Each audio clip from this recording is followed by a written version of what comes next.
Told her, hey, traveling to DC to do some interventional, panel kind of discussion. We didn't intend to have this conversation. So when we heard about the U.S. Africa Leaders Summit, okay, we need to do something to make sure that the diaspora community. When I say that the diaspora, my sister was talking about what diaspora is. The larger diaspora, including our brothers and sisters from the African American community.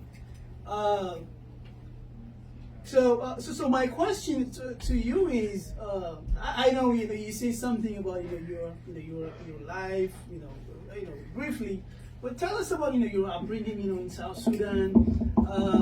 You were a former refugee like myself.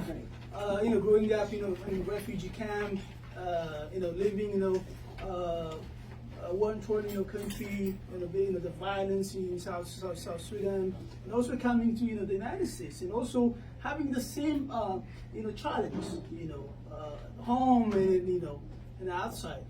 Can you tell us more about yourself? Of course. First of all, I want to say thank you for inviting me and my friend Camille. Greatly appreciated to be here. Thank you guys. Thank you all of you. I know it's cold outside. Many of you drove a distance to be here tonight. So from the bottom of my heart, thank you.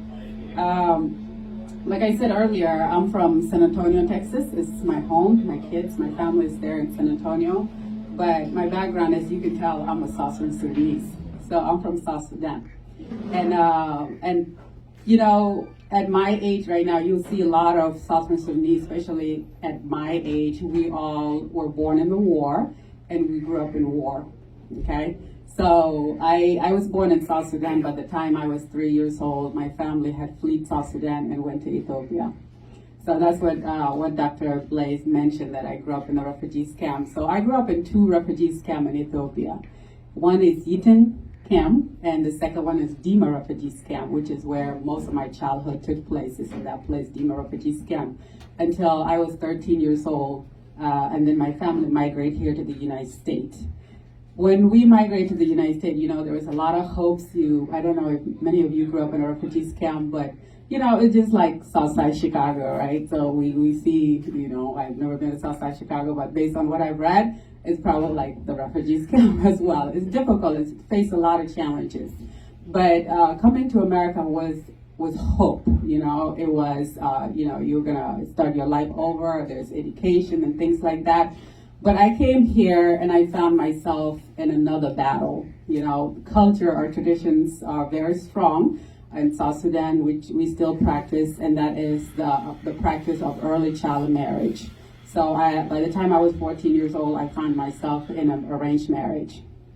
And that was very traumatizing for me. I struggled. There was a lot of fights in my family because I didn't want to. I wanted to date. I wanted to go to school. But, I was brought up to be a respectful girl. My dad is a pastor. My parents are very well respected in the community. And I didn't want to bring shame in the family. I was raised to, embarrass the family, the community. So with that, there was a lot of things. There was a lot of beating up. Went to the hospital because of fights. And by the time I was 17 years old, I had a daughter she's about to be 21. So that was the beginning of fighting for my rights, and at that time it wasn't the culture I was fighting, but it was the fact that I felt like I was not informed. I was not included in the decision making of being married, and that's what I was fighting. But I kept it silent for a very, very long time.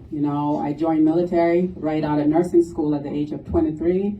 I went to the Army as a way of me running away from myself, running away from my community, running away from my family.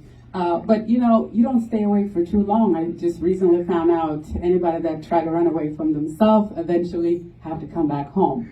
And I'm home now, and I'm not afraid. I'm not ashamed of my story, and I'm sharing my story. So anybody else that will feel like they can share their story, I hope it will encourage them. I hope they will know that, okay, Nigel did not get swallowed by the community. She's still alive, so they can also share their story. But that's how my childhood begins, and And I'm here to share it all.